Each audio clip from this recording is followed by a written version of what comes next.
आपके लिए मैं लेकर आ चुका हूँ L4 फिजिक्स के लिए 3 सीरीज मैंने ऑलरेडी बना रखे हैं इलेक्ट्रोस्टैटिक चैप्टर के लिए। यह चौथा सीरीज मैं आपके लिए लेकर आ गया हूँ। इसमें हम लोग स्पेशली बात करेंगे इलेक्ट्रोस्टैटिक गॉस थ्योरम के बारे में। तो इलेक्ट्रोस्टैटिक गॉस थ्योरम के बारे में मैं बताने से पहले आपको मैं यह बात बता दूं कि इसको समझने से पहले आपको फ्लक्स जो है वह अच्छे तरीके से समझ में आना चाहिए, क्योंकि गॉस थ्योरम जो है वह कम्प्लीटली फ्लक्स पर ही रिलेटेड है। तो अगर आपने फ्लक्स नहीं समझा है तो आप पीछे वाला वीडियो देख लें जो कि मैंने बना दिया है। आप उस वीडियो को देखकर पहले फ्लक्स को अच्छे तरीके से समझ जाएं, उसके बाद फिर आप इस वीडियो को देखें।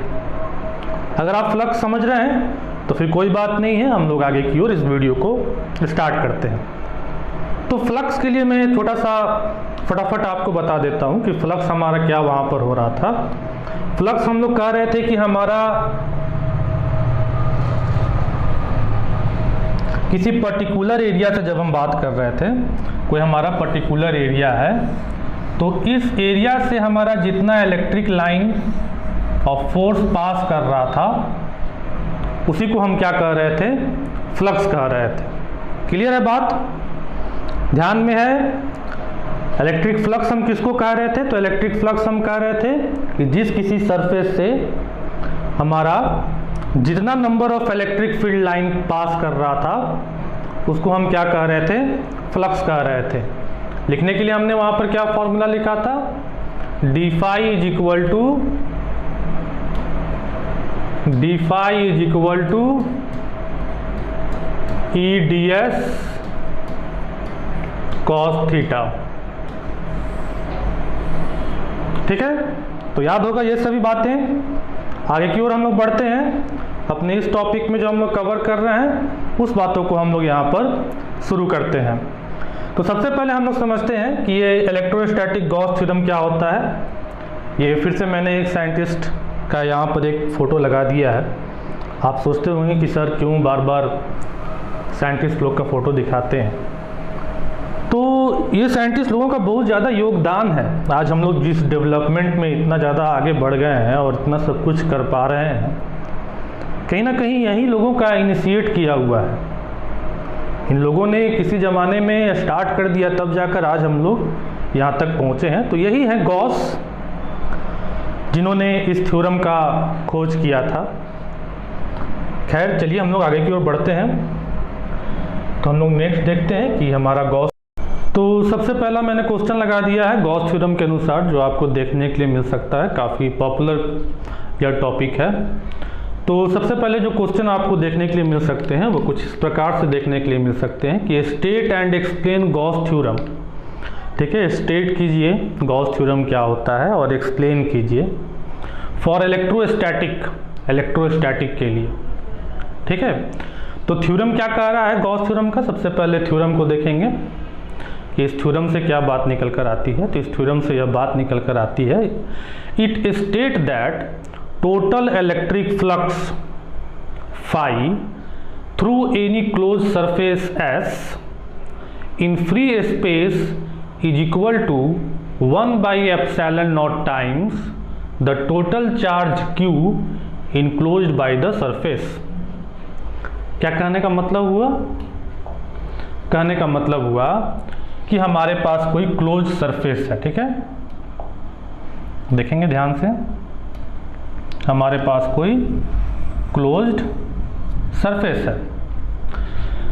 तो इस क्लोज सरफेस में कोई हमारा Q नाम का चार्ज जो है वो रखा हुआ है।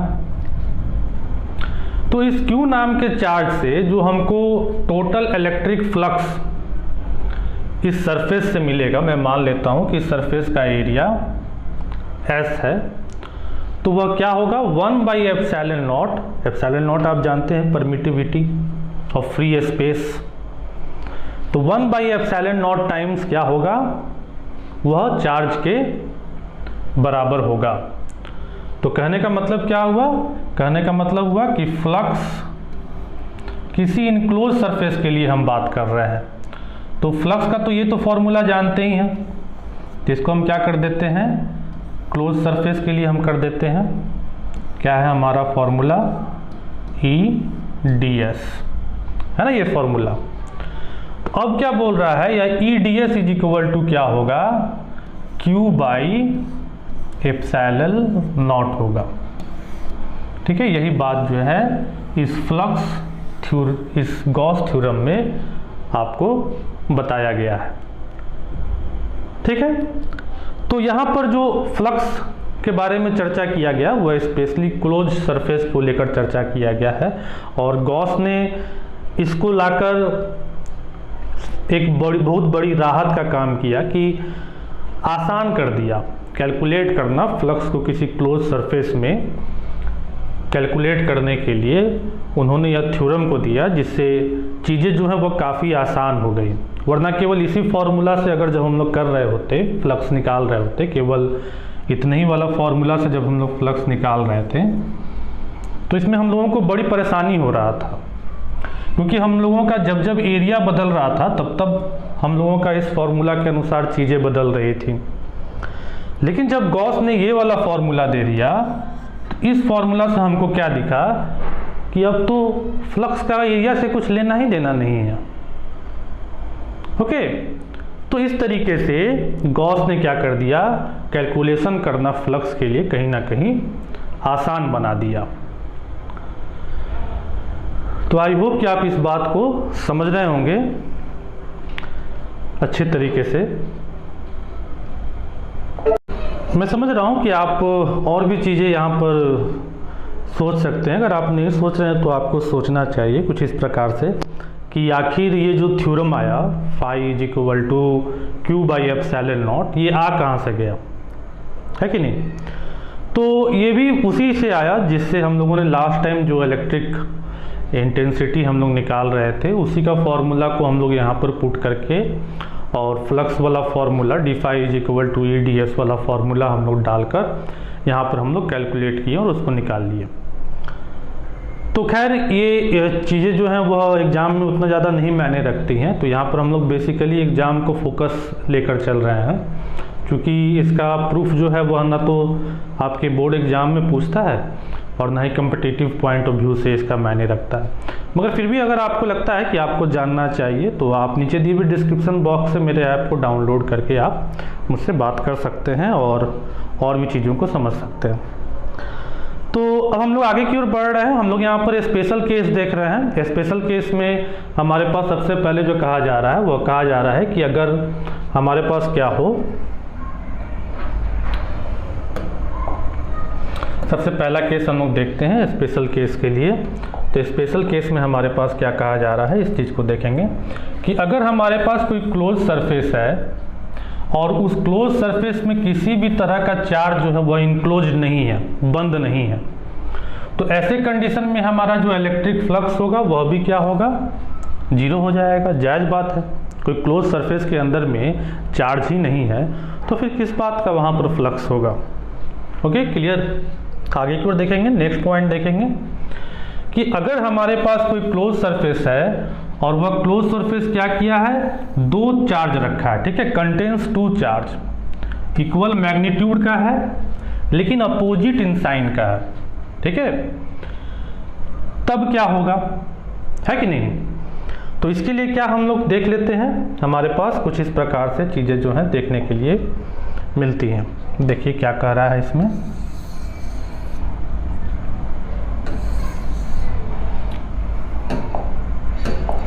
तो क्या कह रहा है कि हमारे पास दो चार्ज है ना, एक प्लस Q चार्ज है और दूसरा चार्ज हमारे पास कैसा है, माइनस Q चार्ज है किसी क्लोज सरफेस में यह बंद है, ठीक है, किसी क्लोज सरफेस में यह बंद है।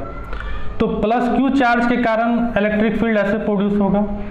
अब माइनस Q चार्ज के कारण इलेक्ट्रिक फील्ड कैसे प्रोड्यूस होगा, ऐसे प्रोड्यूस होगा, है ना। तो प्लस Q माइनस Q दोनों इक्वल मैग्नीट्यूड का है तो हमको क्या मिलेगा, हमको जीरो मिलेगा। यानी कि बाहर निकलने वाला इलेक्ट्रिक फील्ड लाइन और अंदर जाने वाला इलेक्ट्रिक फील्ड लाइन ऐसे कंडीशन में क्या कर देगा, एक दूसरे को खत्म कर देगा, एक दूसरे के इफेक्ट को क्या कर देगा, डिमिनिश कर देगा। तो वैसे कंडीशन में भी हमारे पास क्या होगा, जीरो ही इलेक्ट्रिक फ्लक्स निकल कर आएगा जब हमारे पास इक्वल एंड अपोजिट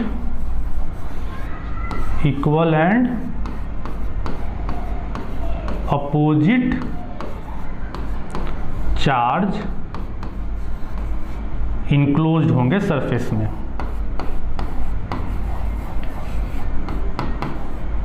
ठीक है, बहुत ही इंपॉर्टेंट पॉइंट है। अब देखेंगे ये इक्वल एंड अपोजिट चार्ज हमारे पास किसी सरफेस में क्या है, इनक्लोज्ड है, बंद है। तो ये इक्वल एंड अपोजिट चार्ज जब किसी एक जगह पर चले आए, जब हम लोगों ने इसको एक साथ ले लिया, तो ये तो कंडीशन डाइपोल का हो गया है कि नहीं। तो इसका मतलब क्या निकलता है, इसका मतलब यह निकलता है कि डाइपोल में भी हमारा जो फ्लक्स प्रोड्यूस होगा, डाइपोल के कारण भी जो हमारा फ्लक्स प्रोड्यूस होगा वह भी क्या होगा, जीरो होगा। तो आई होप कि आप इस बात को समझ गए होंगे। तो इसी बात को हमने यहाँ पर जिक्र कर दिया है। Then inward electric flux cancel outward electric flux and hence net electric flux will be zero. किसी अगर क्लोज सरफेस में दो चार्ज रखा हुआ है और दोनों इक्वल मैग्नीट्यूड का है लेकिन अपोजिट साइन का है, तो उसका टोटल इलेक्ट्रिक फ्लक्स हमको कितना मिलेगा, जीरो मिलेगा। दिस में also happen when an electric dipole enclosed bye A close surface. ऐसा तब भी होगा जब कोई इलेक्ट्रिक डाइपोल जो है किसी सरफेस के अंदर में बंद होगा। आउटवर्ड इलेक्ट्रिक फ्लक्स को हम लोग पॉजिटिव लेते हैं और इनवर्ड इलेक्ट्रिक फ्लक्स को हम लोग नेगेटिव लेते हैं। तो इस पॉइंट को आप लोग अच्छे तरीके से याद रखेंगे। हम लोग आगे की ओर बढ़ते हैं। नेक्स्ट में हमारा थर्ड पॉइंट में देखेंगे क्या कहा जा रहा है। If close surface has discrete distribution of charge. Discrete distribution of charge कहने का मतलब क्या है कि कोई अगर क्लोज सरफेस है और इस क्लोज सरफेस में Q1, Q2, Q3 dash dash dash up to Q1 charge जो है वह बंद है, तब ऐसे कंडीशन में हमारे पास जो फ्लक्स प्रोड्यूस होगा वह किस प्रकार से प्रोड्यूस होगा। तो हमारे पास जो ऐसे कंडीशन में फ्लक्स प्रोड्यूस होगा वह phi is equal to summation of QI, मतलब जितना भी n मैंने माना है तो QN divided by epsilon not हमारा हो जाएगा। ठीक है ना। समेशन ऑफ QN का मतलब क्या हुआ,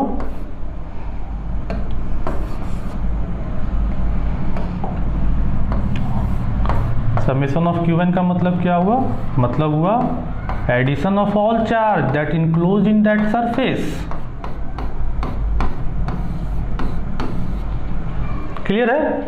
तो ये पॉइंट भी आपको क्लियर हो चुका होगा, आप इसको भी समझ चुके होंगे। तो हम लोग आगे की ओर बढ़ते हैं, नेक्स्ट पॉइंट को देखते हैं।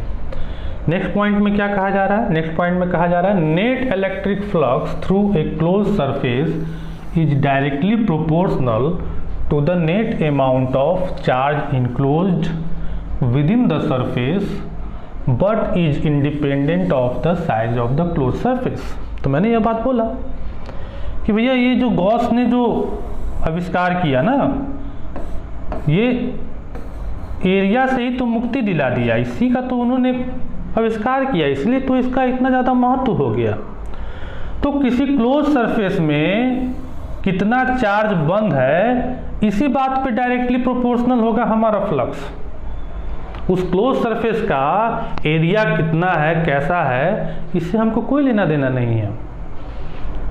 तो यही बात से तो मुक्ति दिलाने के लिए गॉस ने इस थ्योरम का आविष्कार किया और जिसके कारण इतना ज़्यादा महत्व जो है यहाँ पर गॉस को मिला। ओके, तो ये पॉइंट भी क्लियर हो चुका होगा। हम लोग नेक्स्ट पॉइंट देखते हैं। पांचवा पॉइंट हमारा क्या कहता है ये देख लेते हैं। तो पांचवा पॉइंट में कहता है a charge outside a close surface having no charge inside does not affect the net electric flux of the surface.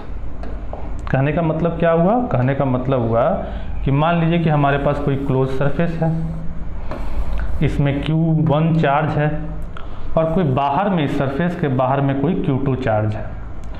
तो इसके कारण, इस Q2 चार्ज के कारण इसके द्वारा प्रोड्यूस किया जाने वाले फ्लक्स को कोई इफेक्ट नहीं पड़ेगा। मतलब कि किसी एरिया में, किसी क्लोज लूप में जब कोई चार्ज बंद है और अगर उसके सरफेस से बाहर हम किसी दूसरा चार्ज को रख दें तो उस एरिया से निकलने वाले इलेक्ट्रिक फ्लक्स को उस बाहर वाले चार्ज से कोई फर्क नहीं पड़ेगा। तो आई होप कि आप इस पॉइंट को भी समझ गए होंगे अच्छे तरीके से। नेक्स्ट हम लोग देख लेते हैं deduce Coulomb's law from Gauss law.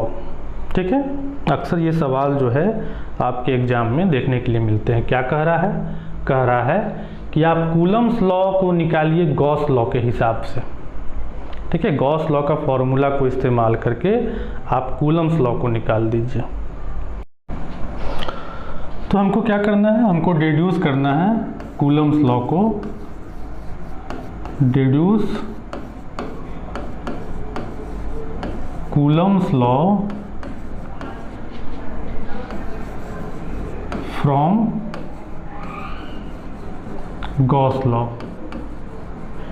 यही करना है हमको, कूलम्स लॉ की मदद से हमको गॉस लॉ निकालना है। ओके, तो हम क्या करते हैं? हम सबसे पहले एक क्लोज सरफेस ले लेते हैं। इस क्लोज सरफेस के अंदर में Q1 चार्ज ले लेते हैं और बाहर सरफेस पर हम एक Q2 चार्ज ले लेते हैं। 2 चार्ज लेंगे तभी तो हमारा कूलम्स लॉ काम करेगा, वरना नहीं काम करेगा। तो इसके कारण कोई इलेक्ट्रोस्टैटिक फोर्स प्रोड्यूस हो रहा होगा। ई वेक्टर नाम का मान लेते हैं इसको।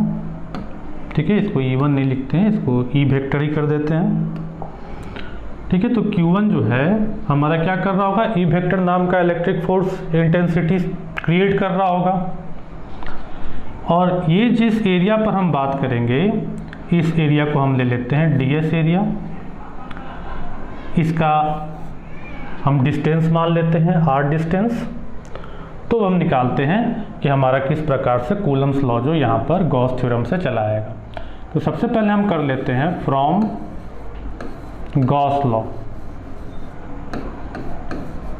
ठीक है, तो गॉस लॉ क्या कहता है? गॉस लॉ कहता है phi is equal to integration of close surface EDS is equal to Q1 by epsilon nought. हमने Q1 नाम का चार्ज अंदर में रखा है तो इसीलिए हम यहाँ पर लिखते हैं Q1 by epsilon not.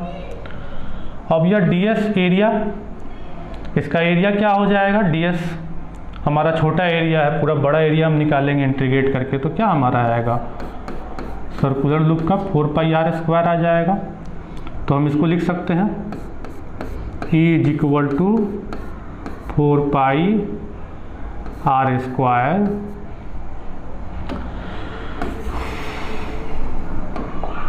4πr² is equal to Q1 by epsilon nought लिख सकते हैं। तो यहाँ से हमारा E इज इक्वल टू क्या हो जाएगा? 1/4π एप्सिलॉन नॉट Q1 बटा r² हो जाएगा। अच्छा, अब Q1 के कारण Q2 पर, यानी कि Q1 और Q2 में कितना इलेक्ट्रोस्टैटिक फोर्स जो है वह लग रहा है, तो फोर्स इज इक्वल टू हमारा क्या हो जाएगा? E इंटू Q2 हो जाएगा। तो E इंटू Q2 हो जाएगा तो हम लिखेंगे F इज इक्वल टू, तो क्या होगा? E का वैल्यू हमने निकाला है यह, इसको ला कर रख देंगे 1/4π epsilon not Q1 Q2 by r²। निकल गया कूलम्स लॉ। ओके, तो कुछ भी नहीं था इस क्वेश्चन में, काफ़ी आसान क्वेश्चन था लेकिन काफ़ी इंपॉर्टेंट क्वेश्चन था। तो आप आई थिंक इस कंसेप्ट को आप समझ गए होंगे अच्छे तरीके से। ओके, तो क्लियर है? तो चलिए, क्लियर है तो हम लोग अब आगे की ओर बढ़ते हैं। कुछ और भी खतरनाक से चीज़ों को हम लोग कर लेते हैं फटाफट।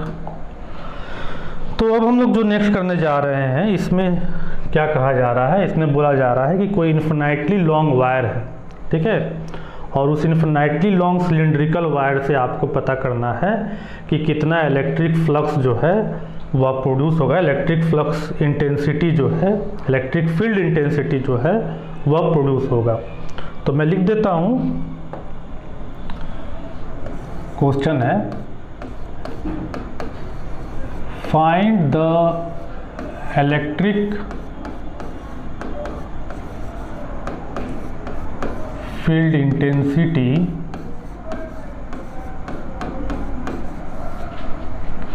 Due to infinitely long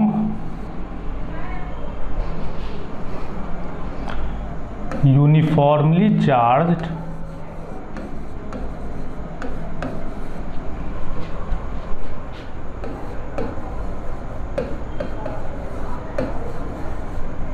wire. ठीक है, काफ़ी खतरनाक क्वेश्चन है, बहुत लोग को इससे डर लगता है। डरने का कोई बात नहीं है, काफ़ी आसान है। तो हम क्या करते हैं, एक सबसे पहले हम इन्फिनाइटली लॉन्ग वायर ले लेते हैं। ठीक है, अब इन्फिनाइटली लॉन्ग है तो इन्फिनाइटली लॉन्ग के लिए तो हम कुछ, तो इसकी किसी पर्टिकुलर एरिया को हम क्या करते हैं, एक क्लोज्ड सरफेस में हम बंद कर लेते हैं। ठीक है, तो हम ध्यान से समझेंगे, काफ़ी इम्पोर्टेंट है। अक्सर जो है स्टूडेंट इसको समझने में कहीं ना कहीं मिस्टेक कर जाते हैं। ठीक है, क्लियर है, हो चुका है हमारा ये काम। अब हम यहाँ पर देख लेते हैं, हमको यहाँ पर निकालना है कि इसके द्वारा इलेक्ट्रिक फील्ड इंटेंसिटी जो है वह कितना होगा। ठीक है, तो इस ds एरिया के लिए हमको निकालना है कि हमारा इलेक्ट्रिक फील्ड इंटेंसिटी क्या होगा। तो इस ds एरिया पर हमारा कुछ इस प्रकार से इलेक्ट्रिक फील्ड इंटेंसिटी काम कर रहा होगा।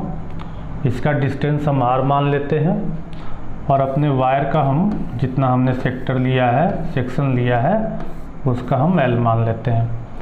तो यहाँ पर हमको कितना सरफेस दिख रहा है, हमको 3 सरफेस दिख रहा है। यह है सरफेस नंबर 1, यह है सरफेस नंबर 2 और ये सरफेस नंबर 3। 3 सरफेस हमको दिख रहा है। तो अब देखेंगे यहाँ पर हमारा भी कोई एरिया होगा, यहाँ पर भी इफेक्ट पड़ रहा होगा। तो यहाँ पर जो हमारा एरिया का इफेक्ट पड़ रहा होगा वह कुछ इस प्रकार से होगा, इनके बीच में 90 डिग्री का एंगल होगा। यहाँ पर भी जो हमारा इलेक्ट्रिक फील्ड इंटेंसिटी और एरिया का होगा उसके बीच में भी 90 डिग्री का एंगल होगा। लेकिन यहाँ पर जो हमारा एंगल है वह कितना है, 0 डिग्री एंगल है। तो अगर इतना बात आप समझ गए तो देखिए अब ये फटाफट सॉल्व हो जाएगा। कैसे सॉल्व होगा, तो हम क्या करते हैं, integration of E D S is equal to, close surface के लिए हम बात कर रहे हैं, integration of E D S of first area plus integration second area के लिए, है ना, ऊपर वाले के लिए, नीचे वाले के लिए ई D S plus integration of third area के लिए ई डी एस कर दिए हम। अच्छा, अब देखिए बस यही बात हम बताना चाह रहे थे आपको कि ये 90 डिग्री हो गया। तो जब 90 डिग्री हो गया तो हम इसको कैसे लिखते हैं, हम इसको ई डी एस कॉस थीटा लिखते हैं ना। तो जब कॉस थीटा या 90 डिग्री हो गया तो 90 डिग्री हो गया तो इसका वैल्यू क्या हो गया, इसका वैल्यू तो 0 हो गया। तो इसका वैल्यू 0 हो गया, इसका मतलब ये वाला भी 0 हो गया, ये वाला भी 0 हो गया। जो वैल्यू आएगा केवल इसका वैल्यू आएगा। तो हम क्या कर लेते हैं, अब केवल उसी का वैल्यू निकालते हैं, तो हम इसको मिटा देते हैं। ठीक है, यहाँ तक तो आप बात समझ चुके हैं, यहाँ तक आप बात समझ गए कैसे हम काम कर रहे हैं इस पर।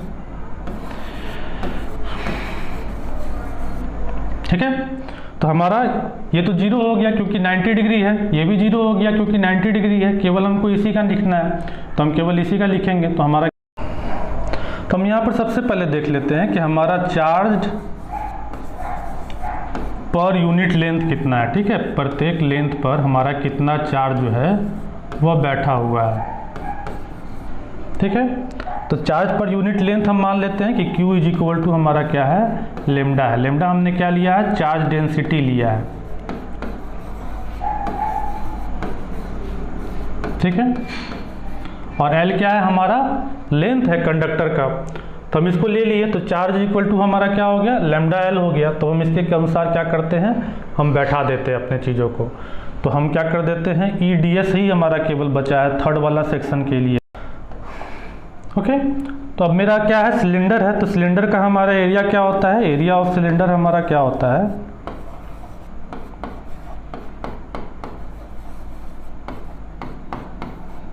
टू पाई आर एल होता है। ठीक है, होता है ना। तो हम क्या करते हैं, अब इसी के अनुसार हम अपने फॉर्मूला को यहाँ पर कवर कर लेते हैं। तो हम कवर कर लेते हैं, तो हमको केवल तो उसी वाला का लेना है। तो हम क्या कर लेते हैं, तो हम इसको लिख दिए Q by epsilon nought is equal to E D S. यही हमको काम करना है। ओके,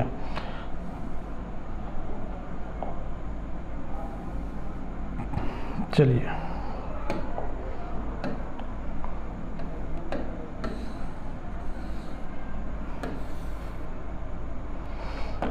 यही काम मुझे करना है। तो हम क्या कर लेते हैं, क्यू हमारा कितना हो गया, लैम्डा एल हो गया। तो हम लिख देते हैं lambda L by epsilon nought is equal to E into हमारे एरिया क्या हो गया, टू पाई आर एल हो गया, टू पाई आर एल। ठीक है, हमको ई निकालना है। तो ई इज इक्वल टू हमारा क्या हो जाएगा, lambda L divided by epsilon nought into two pi R L. L से एल कट गया, बचा क्या, बचा E is equal to lambda by epsilon nought two pi R. देख लीजिए, यही हो गया। अब इसी को किताब बोला बहुत बढ़ा चढ़ा कर बोलता है, बहुत बढ़ा चढ़ा कर दिखाता है। तो आपको उसमें नहीं फंसना है। ठीक है, आपको सीधा सीधी कॉन्सेप्ट को यहाँ पर अप्लाई करना है। तो आई होप कि आप इसको अच्छे तरीके से समझ गए होंगे।